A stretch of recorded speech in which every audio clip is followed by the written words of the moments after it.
కాబట్టి ఈరోజు ఈ జ్ఞానస్థానం గురించి కొన్ని ముఖ్యమైనటువంటి అంశాలను మనం తెలుసుకుందాం.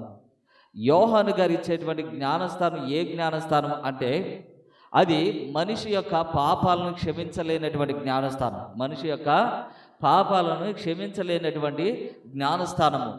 అందుకే ఆయన చెబుతున్నటువంటి మాట ఏమిటంటే, నేను ఇచ్చేటువంటి జ్ఞానస్థానం దేని కొరకంటే మనిషి యొక్క మారు మనసు కొరకు నేను ఇస్తున్నాను. మనిషి యొక్క మారు మనసు కొరకు నేను ఇస్తూ ఉన్నాను. మనిషి నూతన జీవితాన్ని పొందడం కొరకు నేను ఇస్తూ ఉన్నాను. మనిషి తన పాప జీవితాన్ని విడిచిపెట్టి ఒక నూతన మనిషిగా ఉండడానికి నేను ఇస్తూ ఉన్నాను. నా తర్వాత వచ్చేటువంటి వ్యక్తి అతను ఆత్మతోనూ అగ్నితోనూ మీకు జ్ఞానస్థానం ఇస్తూ ఉంటాడు. నేను నీటితో జ్ఞానస్థానం ఇస్తే నా తర్వాత వచ్చేటువంటి వ్యక్తి మీకు ఆత్మతోనూ అగ్నితోనూ మీకు జ్ఞానస్థానం అనేటువంటిది ఇస్తూ ఉంటాడు. ఆ జ్ఞానస్థానం ఎటువంటి జ్ఞానస్థానం అంటే మనిషి యొక్క పాపాలను క్షమించేటువంటి జ్ఞానస్థానం. మనిషి యొక్క పాపాలను క్షమించేటువంటి జ్ఞానస్థానం. మరి యోహాను గారి యొక్క జ్ఞానస్థానం ఎలాంటిది అంటే ఆయన చెబుతున్నటువంటి మాట చదువుదాము. 11వ వచనం.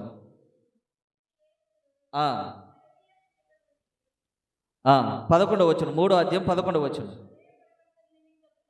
హృదయ పరివర్తన నిమిత్తము నేను మిమ్ము నీటితో జ్ఞానస్థానం నేను ఇచ్చుచున్నాను. ఆయన నీటి ద్వారా ఇచ్చేటువంటి జ్ఞానస్థానం అంటే మన హృదయ పరివర్తనము చెందడానికే ఆయన ఇస్తున్నటువంటి జ్ఞానస్థానము.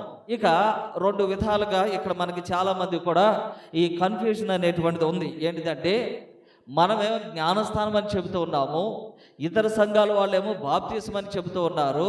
ఈ రెండింటికి ఉన్నటువంటి ఒకే అర్థం ఏంటిది అంటే శుద్ధి చేయబడడం.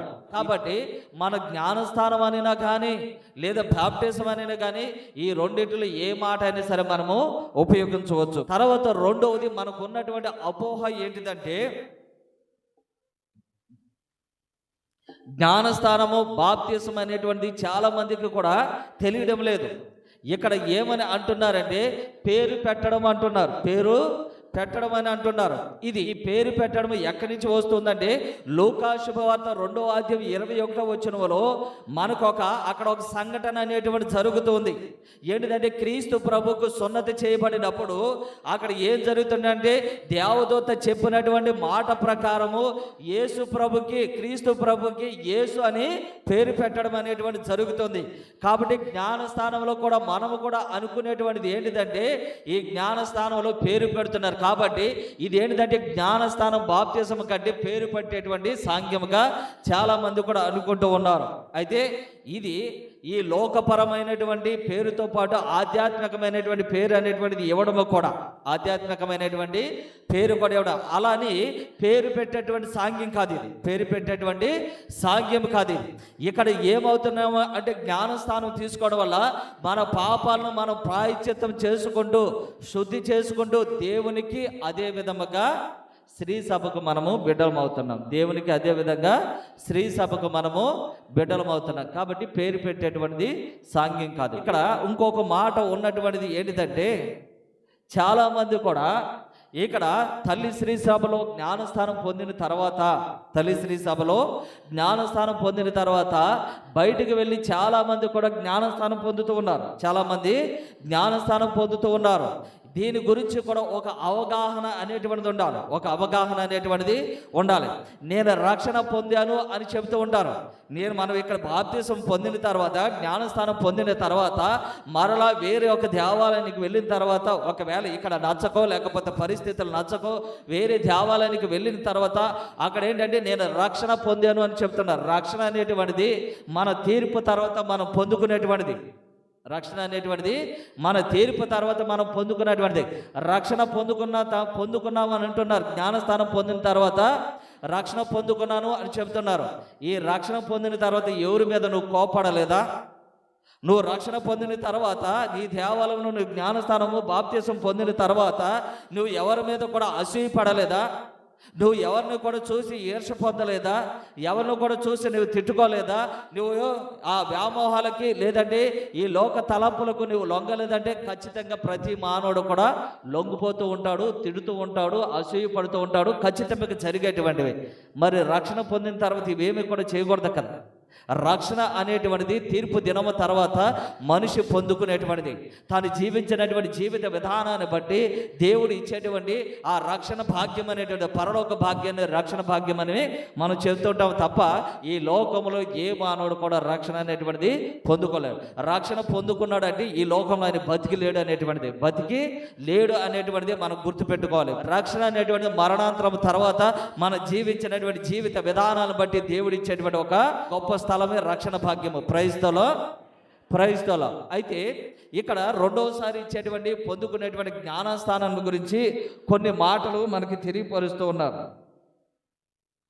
ఈ రెండవసారి జ్ఞానస్థానం పొందుకునేటువంటి వారికి కానీ ఇచ్చేటువంటి వారికి కానీ దేవుని మీద కానీ జ్ఞానస్థానం మీద కానీ ఈ బాప్టిజం మీద కానీ ఒక పరిపూర్ణమైనటువంటి అవగాహన లేనటువంటి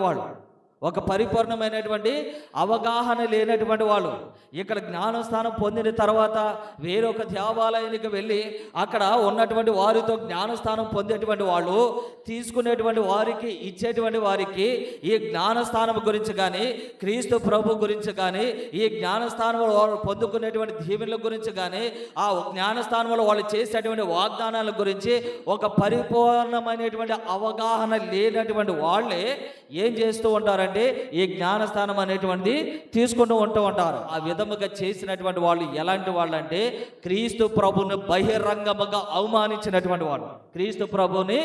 బహిరంగముగా అవమానించినటువంటి వాళ్ళు. ఎందుకని అంటే ఈ జ్ఞానస్థానం ఇక్కడ పొందినటువంటి వాడు అదే క్రీస్తు నామములో పిత పుత్ర పవిత్ర ఆత్మ నామములో ఆయన జ్ఞానస్థానం పొందుతూ ఉన్నాడు. క్రీస్తు ప్రభు నామములోనే ఆయన జ్ఞానస్థానం పొందుతూ ఉన్నాడు. మరలా వెళ్ళి అక్కడ అదే క్రీస్తు నామములో వాళ్ళు జ్ఞానస్థానం పొందుతూ ఉన్నారు. కాబట్టి క్రీస్తు నామాన్ని, క్రీస్తు యొక్క శక్తిని బహిరంగముగా అవమానించినటువంటి వాళ్ళు వీళ్ళిద్దరు కూడా ఇక్కడికి వచ్చి ఎవరికి మనం ప్రార్థన చేస్తున్నామంటే క్రీస్తు ప్రభుకే ప్రార్థన చేస్తూ ఉన్నాము. ఎవరికి మనం మొర పెట్టుకుంటున్నామంటే క్రీస్తు ప్రభుకి మనం మొర పెట్టుకుంటున్నాము.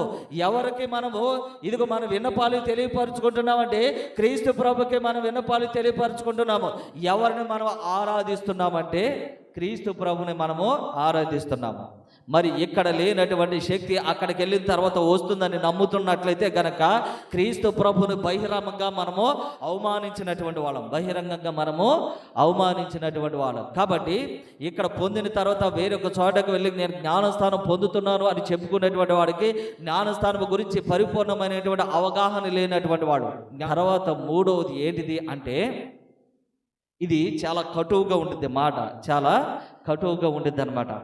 ఈ జ్ఞానస్థానం రెండోసారి జ్ఞానస్థానం పొందుతున్నటువంటి వారు ఇచ్చేటువంటి వాళ్ళు ఎలాంటి వారంటే ఆధ్యాత్మిక వ్యభిచారులు అన్నమాట.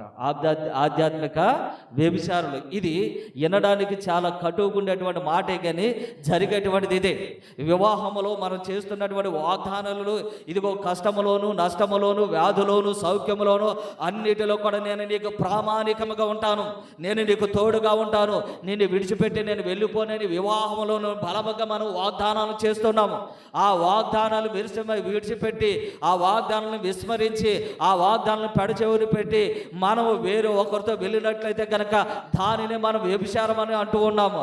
అదే విధముగా ఒక చర్చిలో, ఒక దేవాలయంలో నేను క్రీస్తు ప్రభుని విశ్వసిస్తూ ఉన్నాను, క్రీస్తు ప్రభు యొక్క బిడ్డగా జీవిస్తూ ఉంటాను, నా పాపలను క్షమించుకుంటానని ఒక దేవాలయంలో జ్ఞానస్థానం పొందిన తర్వాత వేరొక దేవాలయంలో బాప్తీసం తీసుకున్నట్లయితే కనుక దీన్ని ఏమని అంటారంటే ఆధ్యాత్మికమైనటువంటి వ్యభిచారం అంటారు. ఆధ్యాత్మికమైనటువంటి వ్యభిచారం. ఇది కటువుకున్నా కానీ తప్పనిసరిగా ఆలకించవలసినటువంటి మాటలే.